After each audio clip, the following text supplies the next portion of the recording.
નમસ્કાર મિત્રો સ્વાગત છે તમારું અમારી YouTube ચેનલ પિનલ્સ કોર્નરમાં। હું છું પિનલગીરી ગોસ્વામી। મિત્રો આજની વિડીયોમાં વાત કરીશું આજે તારીખ 9 ઓગસ્ટથી લઈને 14-15 ઓગસ્ટ સુધી ગુજરાતમાં કેવું રહેશે હવામાન, કઈ સિસ્ટમ કામ કરી રહી છે, ભેજનું પ્રમાણ કેટલું છે, આવનારા દિવસોમાં કયા વિસ્તારોમાં વરસાદની શક્યતા વધુ છે અને પવનનું પ્રમાણ કેટલું છે, તમામ પ્રકારની માહિતી એક વિડીયોમાં આપી દઈશું। મિત્રો વાત કરીએ તો સિસ્ટમથી અત્યારે અરબી સમુદ્રના ભેજવાળા પવનો મળી રહ્યા છે, ઉપરાંત સામાન્ય પવન કહી શકાય કે તે સાદો પવન જે હોય છે તે પણ મળી રહ્યો છે। એટલે કે અત્યારે સૌરાષ્ટ્ર અને કચ્છના દરિયાઈ પટ્ટી વિસ્તારમાં 40થી લઈને 55 કિલોમીટર પ્રતિ કલાકની ઝડપે પવન ફૂંકાઈ શકે છે। બીજી તરફ મિત્રો રાજસ્થાન અને મધ્યપ્રદેશ તરફ એક મધ્યમ સ્તરની વરસાદની સિસ્ટમ સર્જાઈ છે, જેના ભાગરૂપે થઈને ઉત્તર ગુજરાત હોય, મધ્ય ગુજરાતનો પૂર્વ તરફનો વિસ્તાર હોય અને દક્ષિણ ગુજરાતના અનેક ભાગોમાં હજુ પણ મધ્યમથી થોડો વધુ વરસાદ થઈ શકે છે।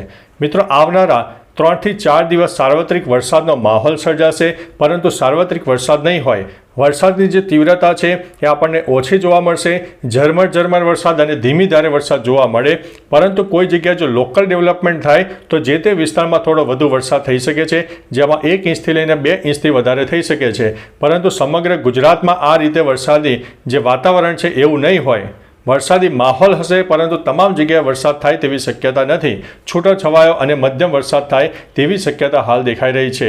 બીજી તરફ મિત્રો વાત કરીએ તો આજે તારીખ 9 ઓગસ્ટ છે, તો આજે બનાસકાંઠા, સાબરકાંઠા, મહેસાણા, પાટણ, અરવલ્લી, મહીસાગર, ખેડા, ગાંધીનગર, અમદાવાદ, આણંદ, વડોદરા, પંચમહાલ, દાહોદ, છોટાઉદેપુર, નર્મદા અને ભરૂચના અનેક વિસ્તારમાં મધ્યમ વરસાદ થઈ શકે છે। સુરત, તાપી, ડાંગ, નવસારી માં કોઈ વિસ્તારમાં મધ્યમથી થોડો વધુ વરસાદ થઈ શકે તેવી શક્યતા છે। સૌરાષ્ટ્રમાં કહી શકાય કે 90થી 95% વિસ્તારમાં હળવા મધ્યમ વરસાદની શક્યતા છે, કોઈ જગ્યાએ અતિ ભારે વરસાદની શક્યતા નથી। કચ્છમાં પણ મિત્રો છૂટો છવાયો વરસાદ રહેશે। કચ્છમાં કોઈ પર્ટિક્યુલર વિસ્તારો જણાવતા નથી, કારણ કે આ જે સિસ્ટમ છે એ સાર્વત્રિક વરસાદના માહોલ સાથે છે, પરંતુ સાર્વત્રિક વરસાદ નહીં આવે।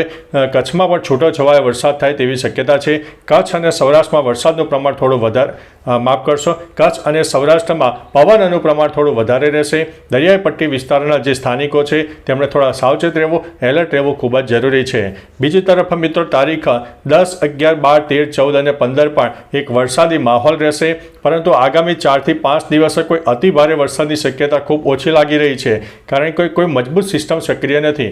બીજી તરફ દક્ષિણ ગુજરાતથી લઈને કેરળ સુધી વરસાદની ટફ રેખા હજુ પણ સર્જાય છે, અને આ જે ટફ રેખા છે લાંબા ગાળાની ટફ રેખા છે, કારણ કે કહી શકાય કે ચોમાસાની જે ધરી છે અત્યારે પૂર્વ ભારતથી લઈને પશ્ચિમ ભારત સુધી જે વચગાળાનો જે ભાગ છે તેની અંદર અત્યારે સ્થગિત થયેલી છે, અને દરિયાની જે સિસ્ટમો છે તો પોતાના તરફ આકર્ષી રહી છે, જેના લીધે થઈને આ ધરી આપણને કહી શકાય કે અત્યારે પકડાયેલી છે, જેના લીધે થઈને હજુ પણ વરસાદી માહોલ રહેશે। આપણે મિત્રો અગાઉ પણ માહિતી આપી હતી કે આ જે વરસાદનો રાઉન્ડ પૂર્ણ થયો છે તેમાં આપણને 60થી લઈને 70% ગુજરાતમાં એવરેજ વરસાદનું પ્રમાણ જોવા મળશે, તો અત્યારે 68થી 70%ની આસપાસ ગુજરાતમાં સરેરાશ વરસાદ થઈ ગયો છે, અને આગામી 10 થી 15 દિવસમાં કહી શકાય કે 80%ની ઉપર પણ વરસાદ ચાલ્યો જાય તો નવાઈની વાત નહીં। બીજી તરફ મિત્રો નર્મદામાં પણ નવા નીરની આવક થઈ ગઈ છે। વરસાદના પાણીની સાથે ઉપરવાસમાં થયેલા ભારે વરસાદ અને કહી શકાય કે બીજા રાજ્યોમાંથી જે પાણીને છોડવામાં આવી રહ્યું છે, જેના લીધે થઈને પણ નર્મદાની જળ સપાટી વધી રહી છે, જે એક આનંદના સમાચાર જોવા મળી રહ્યા છે। એકંદરે મિત્રો ગુજરાતની નદીઓમાં ધીમે ધીમે જળસ્તર વધી રહ્યું છે, ડેમોમાં પણ સારામાં સારા પાણીની આવક ધીમે ધીમે થઈ રહી છે, જે એક આનંદના સમાચાર કહી શકાય છે। ઘણા મિત્રો વરાપની રાહ જોતા હતા, તો અત્યારે વરાપનો રાઉન્ડ છે, સાર્વત્રિક વરસાદ રહેશે। સાર્વત્રિક વરસાદ નહીં થાય, થોડા ઘણા વિસ્તારોમાં થોડું વેરિએશન આવી શકે છે, પરંતુ એક છૂટો છવાયો અને ધીમી ધારે વરસાદ જોવા મળે તેવી શક્યતા આપણને દેખાઈ રહી છે। તો મિત્રો તમારા વિસ્તારમાં વરસાદનું પ્રમાણ કેટલું છે, કેટલો વરસાદ પડે છે, વરસાદ નથી પડતો, બફારો છે, ગરમીનું પ્રમાણ છે, તમામ પ્રકારની માહિતી નીચે કમેન્ટમાં આપજો, જેથી ગુજરાતની પણ જનતા જાણી શકે। તો ચાલો મિત્રો હવામાનની લેટેસ્ટ માહિતી લઈને મળતા રહીશું, ત્યાં સુધી અમને રજા આપશો। નમસ્તે।